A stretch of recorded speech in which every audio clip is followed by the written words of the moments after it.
Hello guys, তো আজকে আমরা আসছি একটু পিকনিক করতে। পিকনিক করতে আসছি। তো এই যে আমরা 3 জন আছি।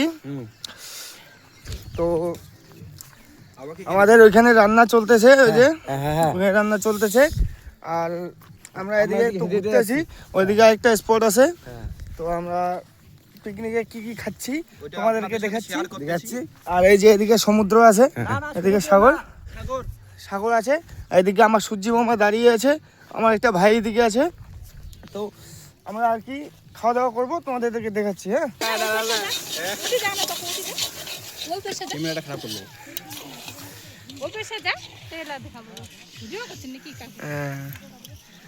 পিকনিক স্পটের লোকগুলো